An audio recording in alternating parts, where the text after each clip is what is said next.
Hello and welcome to another episode of Evolution Now. I'm your host, Flora White, and today I'm here with Fabi Bouthillette, a leadership coach who is helping men to bring more courage, wisdom, and love into their lives.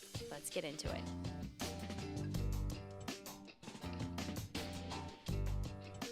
So let's talk about the Navy. Yeah. Can we take a couple steps back to where you graduated from high school, Fabi? Sure. And tell us a bit about your decision to enroll in the Navy and some of the moments that defined your time there. Well, I mean, You know the story I'm referring to. yeah, we'll get. Like I said, I just have always had a sensitivity, and I'm plugging back into it a big way now, and encouraging everyone, men especially, to plug into it. Bigger service, something bigger than yourself. We've got to come back, I think, in this country to honoring public service and recognizing and discerning between good public service and bad public service. Like, let's find the good public servants and empower them. So I just knew I wanted to do that. The Naval Academy was very rigorous, and I made it out, and I graduated, and I became a surface warfare officer, and I got assigned to my first ship, a destroyer stationed in Japan. And a year, this story that I'm going to tell is very simple, yet I think, well, I'll tell it, and then we'll let people think for themselves. But let me tell the story first. It is very simple, and I just want more of what happens in this story to be happening in everyday life. And I was 23 years old. It was September of 2004, and I'd been on the ship for a year. So I was one of the most junior officers on the ship, and I had achieved something that all young surface warfare officers are working their butts off to achieve, which is being qualified as officer of the deck underway, meaning that I can be designated by the captain to be the senior watchstander on the bridge by myself. I'm running the daily schedule, and primarily managing the safe navigation of the ship. And you're 23 years old. 23 years old. This is an important point because look how much responsibility I had at age 23. I think we need to be giving men way more responsibility at younger ages, is one of the things that needs to be happening for men, by the way. To understand my mindset, also, like this is the pinnacle of my life. Like, I'm on the bridge standing watch. I'm the senior guy at age 23 on the bridge making calls, like, ready to respond to any emergencies. Like, we need to turn right. I'm going to tell the guy, like, hey, we need to turn right. We need to turn left. We need to do this. Like, I need to be professional, present, responsible, everything you want out of a leader in a real-time operating environment. And how are you feeling in that moment? I was both elated and full of pride, and honestly a little too full of myself, which I'll get to. But I was also struggling because earlier that year, I had a near-death experience where my appendix ruptured, something I still struggle with today, and it hadn't really completely healed. And I had spent that summer on another destroyer in the northern Arabian Gulf, protecting the Al Basra oil terminal from suicide boat attack. Potential suicide boat attack. I fortunately didn't have to face it, but my ship had before I got there. So it was a real threat. Can you say just a little bit more Yeah. for those of us who don't know what that means? Well, 17 miles off the coast of Iraq are two oil platforms. One of them is called the Al Basra oil terminal, and Iraq sells like 96% of its GDP out of that one oil terminal. So there are Navy ships there defending it and keeping it safe. I happened to go spend 7 weeks on a different destroyer than my normal destroyer is called Curtis Wilbur. I went to another one called Cushing, temporary duty, and got to really experience the front lines of the Navy as far as surface vessels go. So fast forward back to me, I'm on the bridge of USS Curtis Wilbur. I'm the officer of the deck. I'm 23 years old, and I'm still like reeling physically from a near-death experience, and even like psychologically a bit. I'm actually against the war.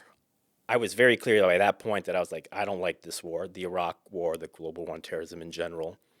Yet I'm also at the I'm also at the leading edge of my naval career. So we're going into an operation called an UNREP, an underway replenishment, which is getting more gas from a tanker at sea. And it's one of those military things that's very complex and very serious, and there's no margin for error. But the military does things like that every day. And something's going wrong with the signaling. And the captain is on the bridge for this one because he's like, "Hey, ensign or OOD, what's going on with the signal flags?" And you're ensign. I was an ensign. That was my rank. That's the lowest officer rank in the Navy. I go, they're fumbling with the flags in the wind, and I come back. I tell the captain. He's like, "Well, go tell him to fix it." I go back. I say, "All right, He's like, another minute goes by, and the captain's losing his cool, rightfully so.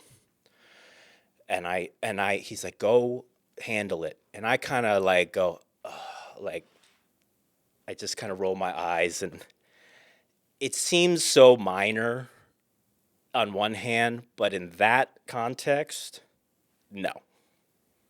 Like, I acted bratty when I needed to be acting like a real pro military officer, and I acted bratty. Maybe this is part of my affectation at that time. Anyway, that's what happened. And he immediately was like, "Get off the bridge." That's it. He just yelled, "Get off the bridge." Did he say that in front of everyone? Everyone. So how did There's probably like 20 people on the bridge. How did you feel in that moment? Oh, one of the most embarrassing moments of my life, if not the most embarrassing. I knew I messed up. I went down to my stateroom. The chief engineer, who was my direct superior, came in and was like, "Sit tight. I'm sure the captain will want to talk to you after this." So that's what happened. We finished refueling. I get called into the captain's cabin. I was like, he's going to let me have it. But he didn't. He actually was calm and present. This is where the lessons from the story kick in now. He was calm and present and was like, "What's going on?"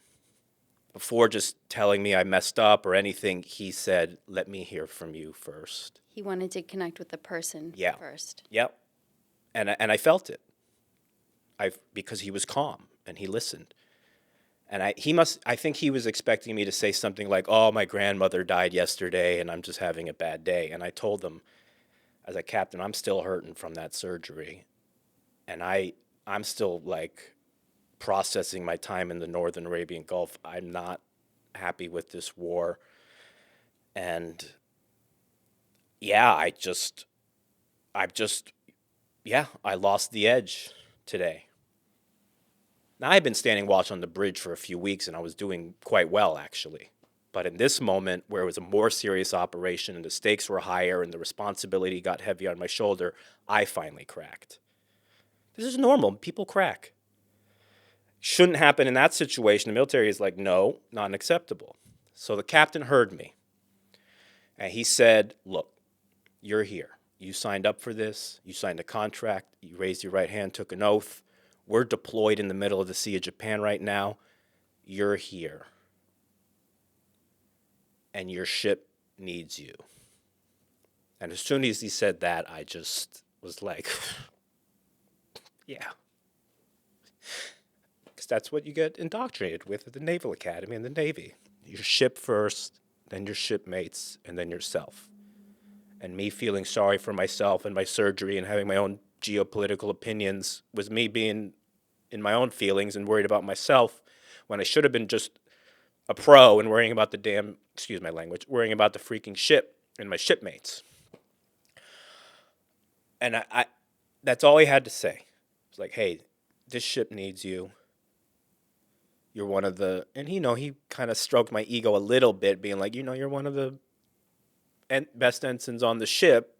You're the only ensigns. I've given you the keys to the ship. You're standing officer of the deck. Not every ensign is standing officer of the deck. I was."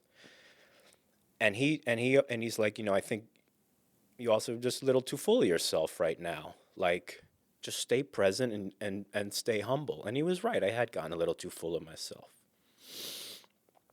So he took me off the bridge watch. He's like, can't have you on the bridge right now. But instead of just throwing me into some watch that less substantial, he put me right into another substantial watch called Combat Information Center Watch Officer.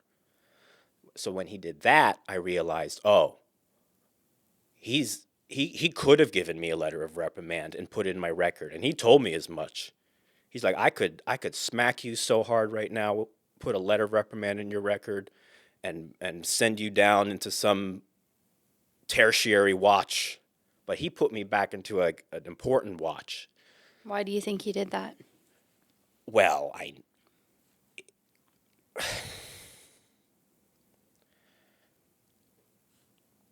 I think he was being wise. I talk about courage, wisdom, and love. I think it took a certain amount of courage for him to not do the easy thing, which is just discipline me hard with a letter of reprimand.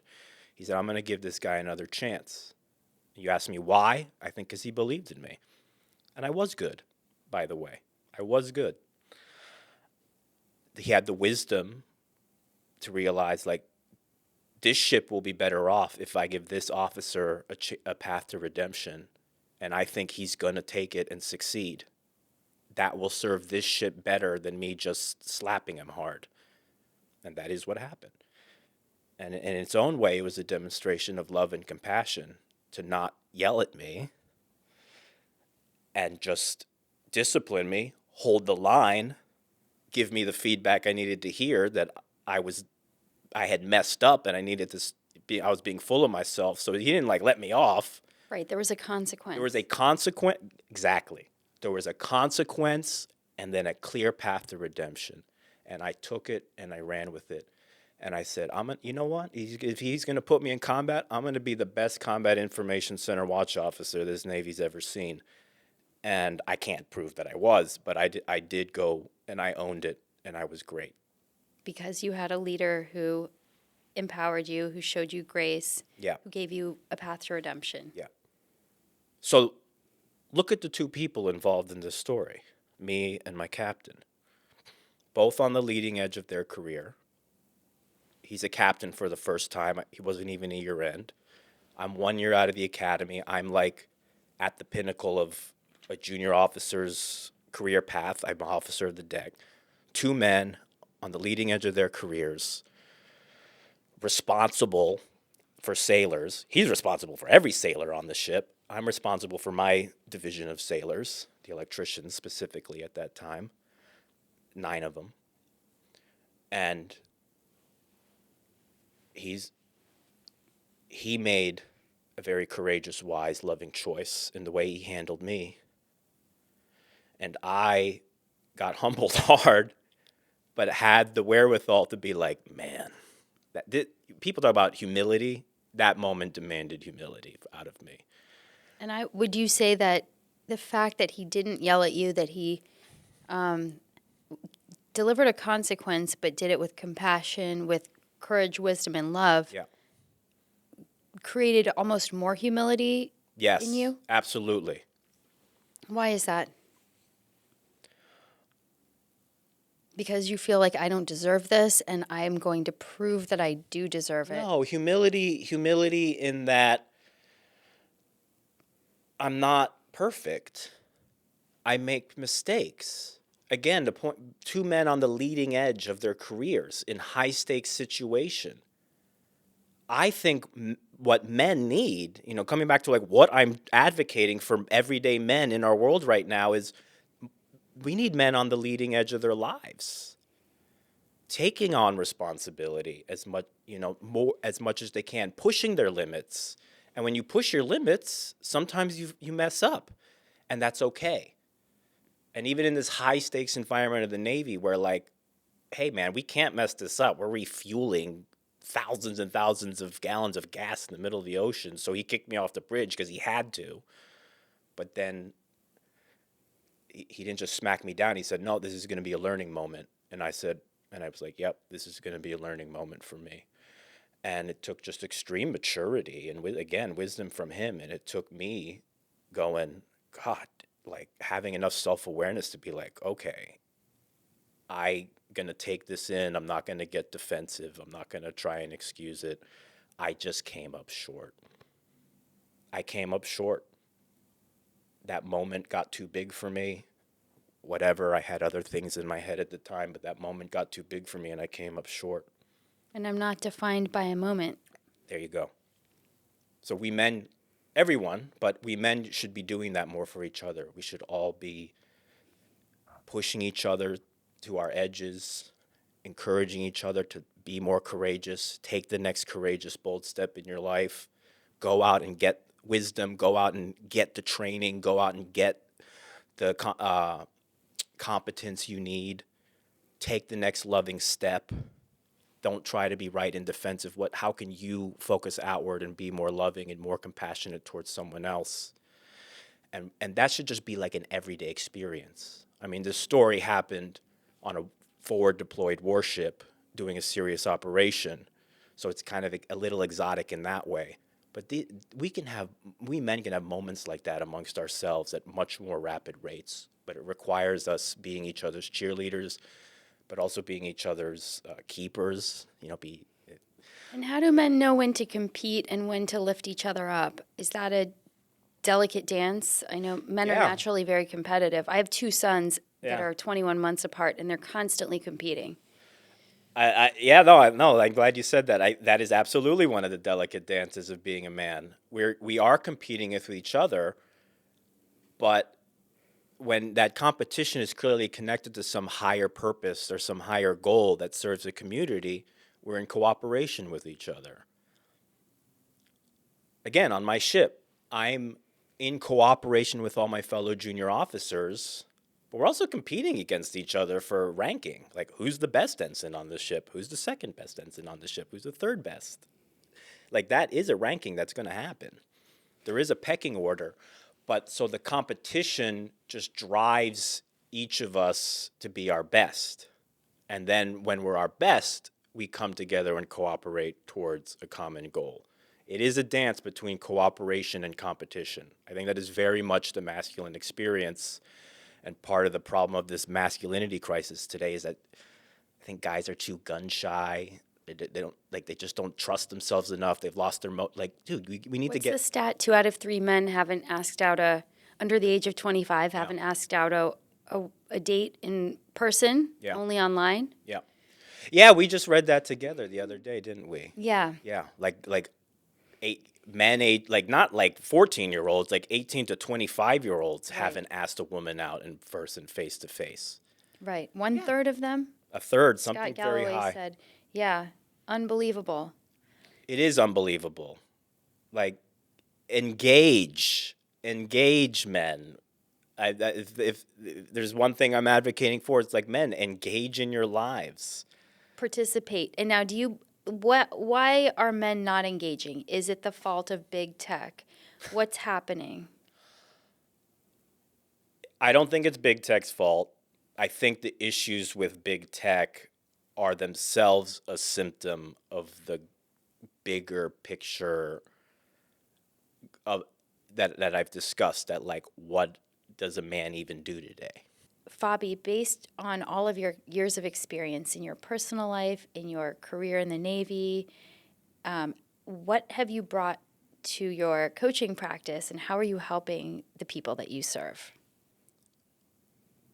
I am being for people what I would have wanted from my own father, or even Gore Vidal, or even any masculine male figure. I am advocating for, in general, people to slow down. I require no tech for my job. My job is mostly building rapport and trust. And that's building rapport and trust is going to take the time it's going to take. It can happen in a day. It could take years in some cases. So that when I'm with another man and we look each other in the eyes, I want him to know that I really am listening to him, and that I really have his highest interests in mind, and that he really gets that I have his highest interests in mind, because I really believe and know that him being his best is going to benefit everybody. So that is really most of what I'm doing. Are men needing that right now? Are they needing Yes. that connection from another man as opposed to their spouse or their mate? Yes. Because I believe as I do that, as I build rapport and trust, and I'm embodying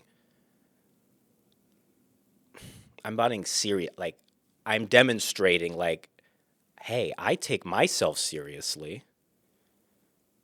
I'm enjoying life. I am. I'm enjoying the dance of life and seeing how great I can be and what the next grandest version of myself can be. And in listening to a fellow man, I am doing it with the intention that he will see like, yo, this guy's not kidding around.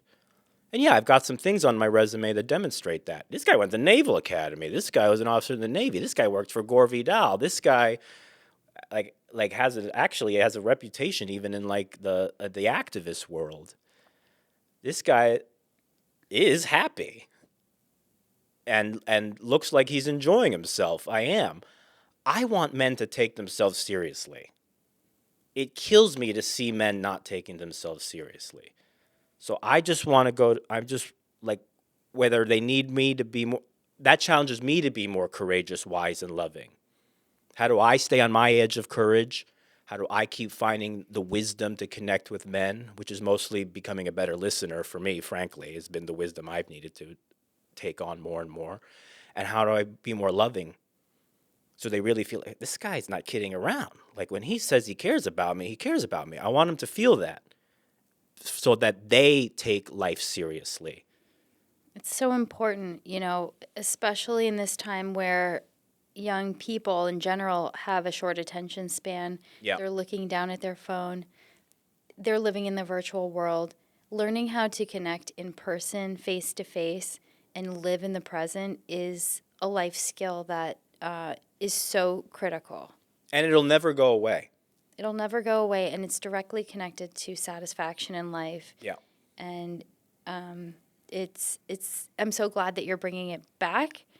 It's a retro skill that we no, I don't want to say that, but it's a skill that we need. That it's a lost art, and it's something we will always need. Human connection. Always. Mm-hmm. Everyone's in a rush to find the next best AI thing right now, and I'm like, we can't even just sit across from each other patiently for 10, 20, 30 minutes and just be with each other. Like, that's hard for people. Again, these young guys are having trouble asking ladies out. Like, whoa. One thing I just like to point out to people is like,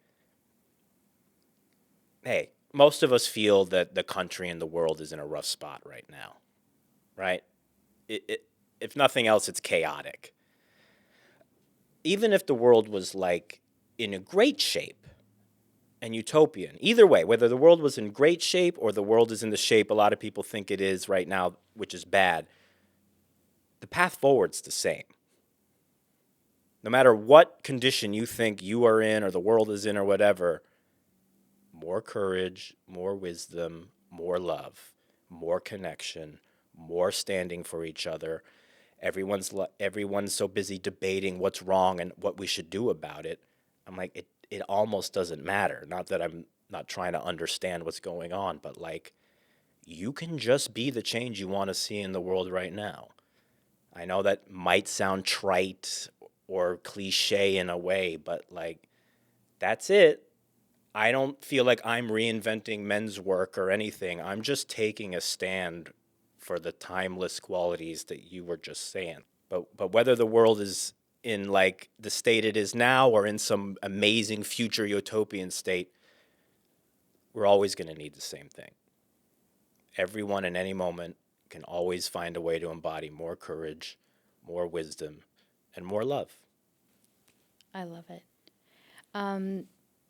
And as my favorite question to ask, what's your morning routine, Fabi? What do you do to keep your energy up? Do you have a routine, or is every day different? I'm sort of an anti-routine guy, which I'm not saying is good or necessarily works. It does have the benefit of that I'm flexible. But as for my morning routine is whatever I need to do to get myself in this headspace I just described, like, how am I bringing more courage, wisdom, and love to the day? If that means today I feel like I need to just get out and take a 5-mile walk, I take a 5-mile walk. If I need to turn on some music and dance, I dance. If I'm going to go to my favorite coffee shop and journal, I journal. There's no set routine, but I just don't want to engage my day, and I certainly don't want to engage my clients until I feel that I'm in the headspace and the heart space that I want to be in, which is like, am I ready to listen to people today? Am I ready to challenge people today the way my captain challenged me? And it might rub them the wrong way, it might hurt their ego or something, but am I ready to challenge people today with love so that they feel both, not just me being challenging, but they feel that like I have a higher purpose in mind? Am I ready to do that? Well, and that's what I ask myself every morning. Thank you for coming on the show and sharing your journey and being vulnerable, and to the benefit of so many other people who can learn from you. So really appreciate you being here, and I can't wait to see what you do next. Thank you. I am so grateful for you to give me this chance to get more precise and even more sharp and show up in a professional way. It serves me. I appreciate it so much. Will you come back when you're done with your book? Yes, of course. Okay, good. Yes. All right, thanks. All right.